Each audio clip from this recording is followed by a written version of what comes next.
Hello everyone, my name is Master Steve, and welcome back to some more World of Tanks Blitz. Hope you guys are doing well today. In this one I'm taking a look at the Tier 6 Japanese medium tank, the Type-4 Cheeto. Now, the Cheeto is a vehicle you don't see very much because honestly it's not very popular, and for good reason. It's very big, it's very paper thin, and there's a lot of weaknesses to this tank that just makes it not very fun to play.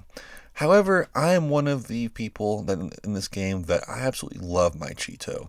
This is actually one of my highest leveled vehicles. I've got mine to level 25, and I have learned that if you play quite a few games on this and really try to learn it, the tank will serve you quite well. There are actually quite a few redeeming qualities to it, and I think it's one of the better ones at Tier 6 overall. So I'm going to be doing a full review of this tank, going over the armor profile, the gun, how to play it, where it's strong, where it's weak, and everything about it. So without further ado, let's get into it. So let's talk about the armor and hit points of this vehicle. The hit points of the vehicle are 970. You can bring that up to 1009 if you have the improved assembly module, which honestly it's worth it because the armor on this vehicle is not going to be bouncing anything, and any extra hit points you can get, you absolutely should opt for. So the armor on the front of the hull is 75mm thick, which is not exactly ideal at Tier 6. Like, it's kind of standard for mediums, but you're not going to be bouncing anything whatsoever. Everything at Tier 7 is going to rip through you like paper, and you're going to have all your modules damaged all the time, and it's a really big pain to deal with. The sides and rear of the vehicle both have 35mm armor on the hull, and again, not thick enough to bounce anything. It's going to cause you a ton of issues. The turret is a little better, but not by much. It's honestly kind of the same as the hull.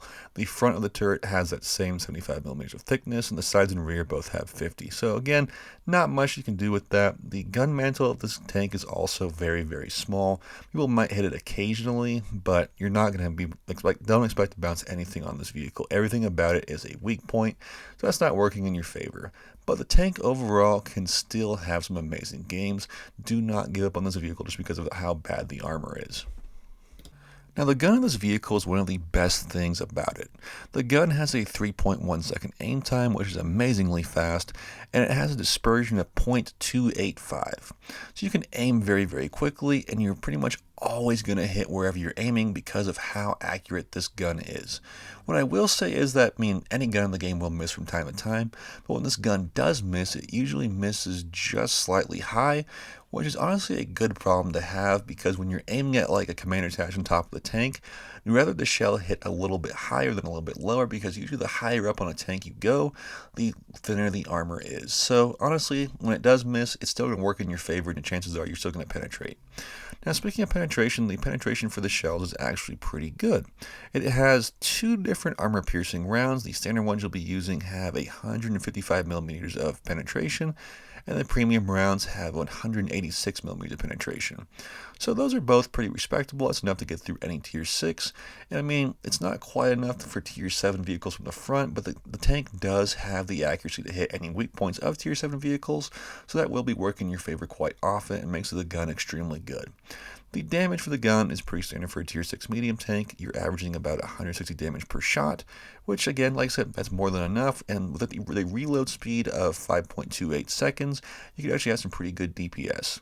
The average DPM of the gun is 1817 HP per minute, which is fine. That's not exactly overwhelmingly amazing for a Tier 6, but it's enough to be serviceable and have some great games in this. The other thing to know about the gun is that you can turn it 20 degrees up and 10 degrees down, and I love any tank that has amazing gun depression. 10 degrees down in this tank really works in your favor. When you combine that with how fast this is, this tank is like the king of ridge lines. You can just poke up, take a quick shot, and you're always going to hit because of the accuracy. And like I said, the gun is probably the best quality about this vehicle. Let's talk about the mobility of this tank. The mobility is honestly one of the best parts about this vehicle, and it really makes up for the lack of armor. So the top speed of this vehicle going forward is 50 kilometers an hour and 18 in reverse.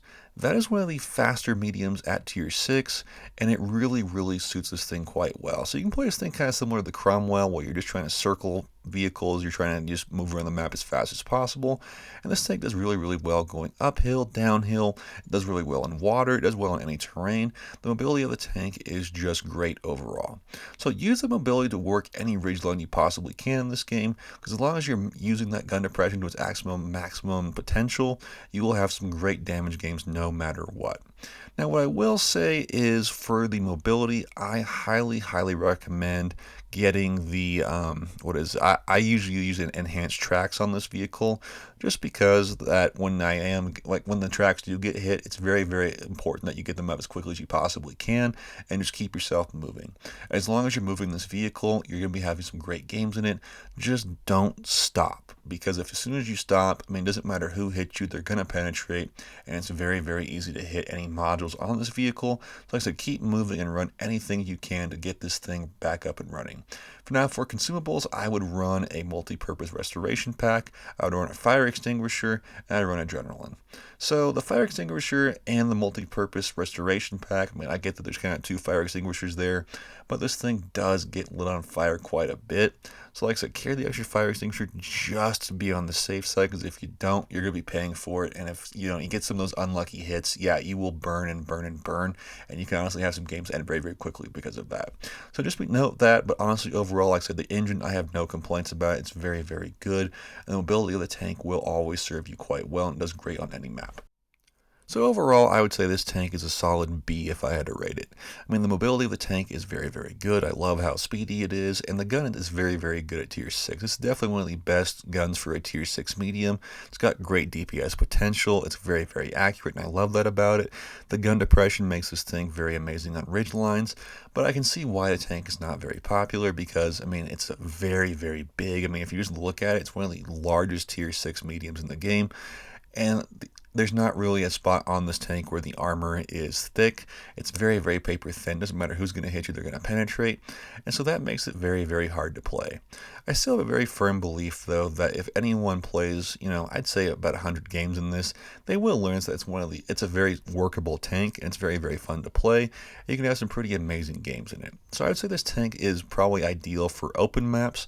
Any map where you can utilize the gun depression to its absolute maximum potential, you will have some great damage games on it. This tank in the city, on the other hand, like, as long as you're flanking, kind of, very strategic in where your positioning is, you can have some great stuff in it. But, I mean, if you're just trying to brawl on city streets, you can't side scrape in this. You're going to get outmatched by tier 6 and tier 7 heavies very easily. And it's not really a tank where you want to be just exchanging shot for shot, because you're never going to have a chance to bounce anything.